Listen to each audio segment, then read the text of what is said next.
L'histoire que je vais vous raconter aujourd'hui est si étrange et si dérangeante qu'elle pourrait sembler tout droit sortie d'un film d'horreur. Et pourtant, aussi incroyable que cela puisse paraître, il s'agit bel et bien de faits réels. C'est l'histoire d'un homme ordinaire en apparence, un étudiant japonais comme tant d'autres, mais derrière cette façade banale se cache une obsession morbide, un secret si noir qu'il allait bientôt faire basculer plusieurs vies. Cette affaire a défrayé la chronique dans les années 80, donc vous en avez sûrement entendu parler. Elle a laissé le monde entier sous le choc parce que, au-delà de l'horreur brute des faits, telle qu'elle s'est passée, elle soulève également des questions troublantes sur les pulsions humaines et sur les limites de la folie. Alors, si vous êtes prêt à plonger dans les méandres d'un esprit torturé, si vous êtes prêt à explorer les recoins les plus sombres de l'âme humaine, installez-vous confortablement, mais je vous préviens, cette histoire n'est pas faite pour les âmes sensibles. Mais avant cela, si vous aimez les récits sombres et mystérieux, vous êtes tombé au bon endroit. J'espère pouvoir envoyer une histoire au moins tous les mercredis, au moins une fois par semaine. En ce moment, c'est les mercredis. Abonnez-vous, cliquez sur la cloche pour être averti lorsque je mets un nouveau récit en ligne et puis souvenez-vous de mettre un pouce en l'air, surtout si vous aimez l'histoire, ça aide pas mal au référencement. Et vous pouvez retrouver toutes ces histoires écrites sur mon site récitsdelombre.com.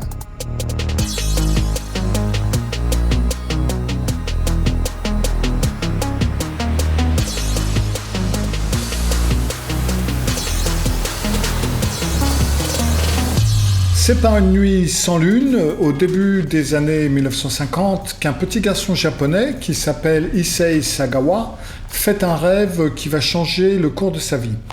Dans ce rêve terrifiant, lui et son frère sont bouillis vivants et leurs chairs sont destinées à être dévorées par d'obscurs convives. Lorsque Issei se réveille en sursaut, le front perlé de sueur, une pensée étrange s'insinue dans son esprit. Et si c'était lui, de l'autre côté du chaudron? Et si il était celui qui allait faire bouillir un être humain pour s'en repaître? C'est cette idée saugrenue qui devient rapidement une obsession chez le petit garçon. Dès lors, le jeune Sagawa ne peut pas s'empêcher de fantasmer sur la chair humaine. Il est en première année, ce qui correspond au CP en France, et son regard, hélas, s'attarde sur les jambes de ses camarades de classe. Il a l'eau à la bouche à l'idée d'y planter ses dents. Pendant près de 30 ans, Issei parvient tant bien que mal à réfréner ses pulsions relativement malsaines. Mais l'été 1981, alors qu'il déambule dans les rues de Tokyo, ses bas instincts reprennent le dessus. Il voit une femme, et c'est une femme comme les autres, anonyme dans la foule, mais pour Sagawa, elle est l'incarnation, proprement parlée, de son désir le plus sombre. Tel un prédateur, il se met à la suivre, le cœur battant la chamade. Elle entre dans un hôtel et il n'hésite pas une seconde.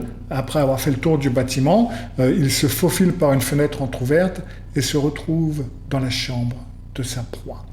Elle dort paisiblement, elle est totalement inconsciente du danger qui rôde. Sagawa reste un long moment immobile, il a les yeux rivés sur ce corps offert, son esprit bouillonne de questions sans réponse, parce qu'en fait il n'est jamais vraiment passé à l'acte. Comment va-t-il la dévorer? Par où commencer? Et puis après, que faire? Et alors qu'il est là, donc, perdu dans ses pensées morbides, la femme se réveille et puis elle se met à hurler. Pris de panique, Sagawa s'enfuit comme un voleur et laisse derrière lui son rêve macabre inassouvi. Il est quand même ébranlé par cet épisode et Issei Sagawa se décide à se confier à un psychiatre. Et sans détour, il lui raconte son effraction, il lui raconte ses fantasmes anthropophages. Le médecin est d'abord un petit peu interloqué, et puis il finit par le rassurer, mais non, c'est bon, Sagawa n'est pas la seule personne à nourrir ce genre de pensée, c'est des choses qui peuvent arriver, je suis sûr que vous connaissez bien entendu ça, mais le professionnel ne peut quand même s'il le rassure, il ne peut pas ignorer la gravité de la situation. Donc il alerte la famille d'Issei. D'après le psychiatre, leur fils représente un danger pour la société parce qu'il est quand même passé de la pensée à l'acte, même s'il ne l'a pas totalement accompli. Le père de Sagawa est un homme riche, c'est un homme influent également, et il refuse catégoriquement d'entendre ce diagnostic alarmant. Il use de son pouvoir et il fait pression pour que l'incident soit étouffé et que son fils soit présenté comme une victime. Puis, il prend une décision lourde de conséquences, comme vous allez le voir. Il envoie Issei à Paris, loin des tentations nippones. Le jeune homme arrive à Paris, il s'inscrit à la Sorbonne en littérature, mais malgré ses efforts pour refréner ses pulsions, elles refont surface, plus violentes que jamais. Et donc Sagawa se met en quête d'une proie. Il désire un corps à dévorer pour combler ses frustrations. Parce que Issei, il se voit comme petit, faible, disgracieux, et d'après lui, s'il absorbe l'énergie vitale d'une belle femme, d'une grande femme, d'une occidentale, il va se sublimer et devenir enfin celui qu'il rêve d'être. Dira-t-on, c'est une façon de prendre de la valeur aux côtés d'une femme, mais lui, il fait ça d'une façon un petit peu différente que la plupart des autres hommes. C'est alors qu'il croise le chemin de Renée Hartevelt. C'est une étudiante néerlandaise, elle a 25 ans, elle est élancée, elle est radieuse, elle est tout ce que Sagawa désire. Grâce à l'argent de son père, Sagawa se dit qu'il pourra l'engager comme tutrice.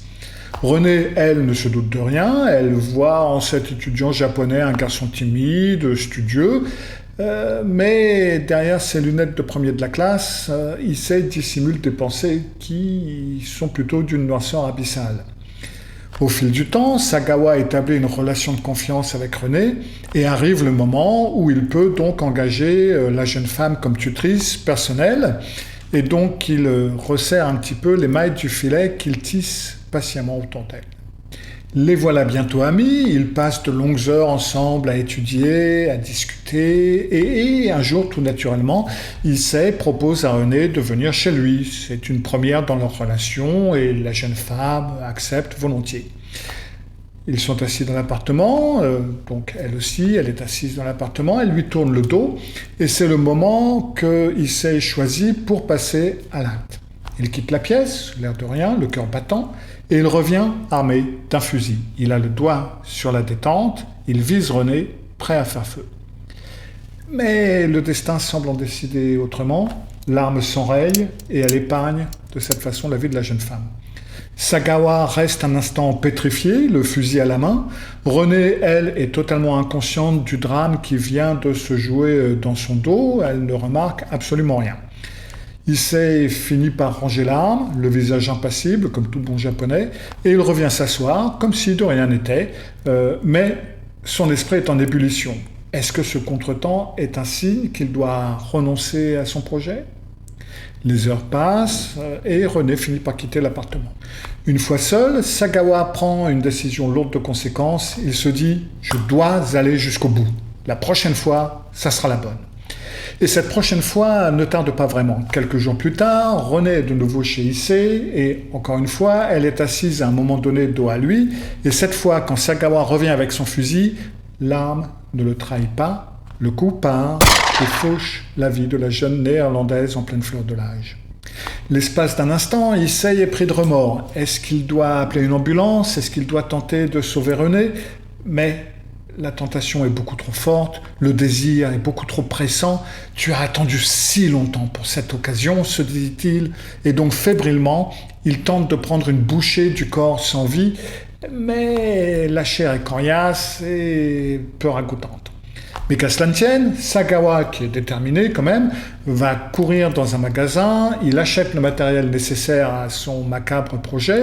Une fois de retour chez lui, il découpe méticuleusement le corps de Renée, il prépare ses morceaux de choix qu'il convoite depuis toujours, et pendant 2 jours entiers, le cannibale se repaît de sa victime et il immortalise son festin par des photos dont le moins qu'on puisse dire c'est qu'elles sont très douteuses.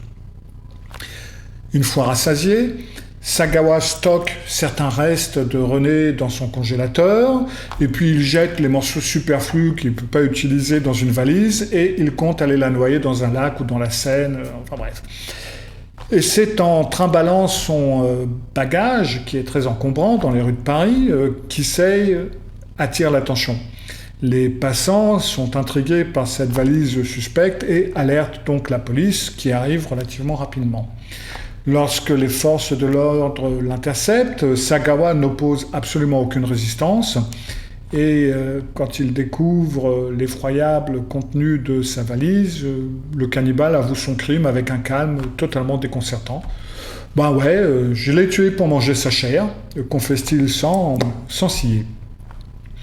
Après son arrestation, Sagawa croupit 2 longues années dans une prison française. Il attend son procès avec un mélange d'impatience et d'appréhension. Et lorsqu'il comparaît enfin devant le juge, ce dernier égrène les détails sordides de son crime et il est totalement incrédule face à cette barbarie. Alors pour la cour, il ne fait absolument aucun doute, l'accusé est fou allié, donc Sagawa est déclaré pénalement irresponsable, donc inapte à être jugé, et il est envoyé à l'asile psychiatrique où il sera interné indéfiniment. Mais le destin se montre une fois de plus clément avec ce cannibale. Car peu après le verdict, la France décide d'expulser Sagawa vers son Japon natal où il est censé finir ses jours en institution. Et il y a eu un incroyable concours de circonstances. Alors, les autorités françaises ont classé le dossier et ont scellé les documents judiciaires. Le résultat est donc que quand Sagawa débarque au pays du soleil levant, la justice nippone n'a absolument aucune preuve tangible contre lui. Et comme rien ne peut arriver de la France, ils n'ont absolument rien contre Sagawa. Donc, faute de mieux, on le laisse repartir libre comme l'air. En 1986, Issei Sagawa, qui est un cannibale notoire et assassin avoué, retrouve donc la vie civile après un bref séjour à l'hôpital psychiatrique. Et on pourrait penser qu'il se fond un petit peu dans l'anonymat de la vie de tous les jours, mais non, loin de se faire oublier, il va capitaliser sans vergogne sur son acte immonde. Pendant plus de 10 ans, il multiplie les apparitions médiatiques en tant que conférencier et commentateur. En 1992, il pousse le vice jusqu'à tenir un rôle de voyeur sadosexuel dans un film d'exploitation. Les meurtres sordides deviennent sa marque de fabrique, ça devient son fonds de commerce macabre. Sagawa couche même son crime sur le papier, il publie des livres qui reviennent en détail sur l'assassinat de René Hartevelt. Aucun domaine ne lui échappe, il écrit même des chroniques sur les restaurants pour un magazine japonais, on croit rêver. Dans les interviews qu'il accorde régulièrement, le cannibale ne cache pas ses pulsions, qui sont toujours aussi vivaces, et il clame haut et fort qu'avant de mourir, il récidivera. Il fera encore une victime et il cannibalisera encore une fois. Comme si le meurtre de René ne lui suffisait pas, comme s'il lui fallait goûter encore une fois à nouveau à la chair humaine pour être en paix avec lui-même. Et les années passent et la société, même la société nippone, finit par se lasser de ce sinistre individu. Les éditeurs ne veulent plus vraiment de ces récits morbides, les employeurs lui ferment les portes. Il y a même une école de langue française qui un temps avait été séduite par son courage, entre guillemets, à utiliser son vrai nom, renonce à l'embaucher sous la pression de ses salariés. En 2005, lorsque les parents décèdent, les parents de Sagawa, Sagawa est même persona non grata à leurs funérailles. Et il est donc, après ça, contraint de s'installer dans un logement social et il survit grâce aux aides publiques. En 2011, il donne une interview au magazine américain Vice et le cannibale se lamente sur son sort. Il est condamné à gagner sa vie en étant connu comme un meurtrier, le pauvre. Il est connu comme un mangeur d'hommes et c'est pour lui le pire des châtiments. Et puis, le destin finira par le rattraper. En 2013, Sagawa est foudroyé par un AVC qui va le laisser diminué et dépendant. Donc lui qui a ôté la vie doit désormais compter sur les autres pour survivre au quotidien. Son frère cadet et des soignants se relaient à son chevet, ultime ironie pour cet homme qui n'a jamais considéré ses semblables que comme de la viande. Et c'est donc un Sagawa affaibli, rongé par les regrets, qui s'éteint finalement le 24 novembre 2022, il y a à peine 2 ans, même pas 2 ans, à l'âge de 73 ans. Il est emporté par une vulgaire pneumonie. Celui qui voulait marquer l'histoire par le sang finit sa vie dans l'anonymat, dans un hôpital tokyoïste. Il n'aura donc jamais mis sa menace à exécution, il n'a pas ajouté un nouveau nom à son tableau de chasse, mais il laisse derrière lui un héritage relativement indélébile, celui d'un homme qui a défié les lois divines et humaines pour assouvir ses pulsions les plus noires. Alors d'un point de vue psychologique, oui, Issei Sagawa présente une personnalité profondément troublée. Son obsession pour le cannibalisme, partie donc de ce fameux rêve d'enfance, s'est enracinée dans son psychisme, c'est devenu le centre de ses fantasmes, de ses pulsions. Dans cette fixation morbide, on peut voir une profonde dissociation entre ses désirs et les normes sociales et une incapacité à développer des relations saines avec autrui, parce que, en fin de compte, les relations qu'il a eues aussi par la suite ont été sur le besoin d'admiration, le besoin d'être au centre, le besoin d'être vu, d'être la personne que tout le monde regarde. Et puis, sa préméditation, dont il a fait preuve dans le crime, indique qu'il peut parfaitement planifier, il peut parfaitement tout contrôler. C'est un certain contraste avec sa nature impulsive, la nature impulsive de ses fantasmes. Donc, on a une personnalité à la fois calculatrice et dominée par des pulsions. Apparemment, il a un manque totalement d'empathie, aucun remords après le meurtre de René Hartevelt. Donc là encore, on est sur un profil psychopathique. Même si donc cette quête obsessionnelle d'attention médiatique, par la suite, ça pourrait indiquer un besoin de validation, un besoin de reconnaissance. Donc on serait plutôt là, dans ce cas-là, vers le narcissisme. Mais disons qu'on est un petit peu entre les deux, quoi. Et le désir de Sagawa de devenir ce qu'il mange, en tout cas quand il s'agit d'êtres humains, ça révèle une perception déformée de lui-même, une perception déformée des autres. C'est peut-être enraciné dans une faible estime de soi, donc encore une fois on retombe sur le narcissisme et un sentiment d'inadéquation. Sa fascination pour les femmes occidentales qu'il percevait comme supérieures pourrait renforcer cette idée de complexe d'infériorité. Donc encore une fois, on retombe un petit peu plus dans le narcissisme que dans la psychopathie. Donc, mais de toute façon, la personnalité de Sagawa semble être un mélange toxique de troubles paraphiliques, de traits antisociaux et d'une image de soi totalement perturbée. Et donc, ça illustre parfaitement comment certains fantasmes morbides, lorsqu'on les nourrit, lorsqu'ils ne sont pas traités, peuvent conduire à des actes d'une violence extrême et peuvent défier notre compréhension de la nature humaine.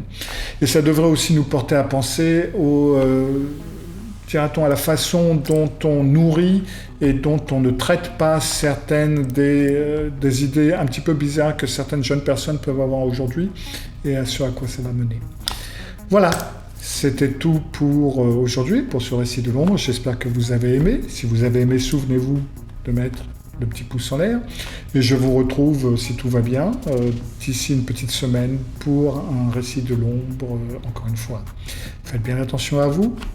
Mangez bien. Souvenez-vous, 3 fruits, 3 légumes par jour, ou je ne sais plus trop comment c'est. Et je vous retrouve la semaine prochaine. Au revoir.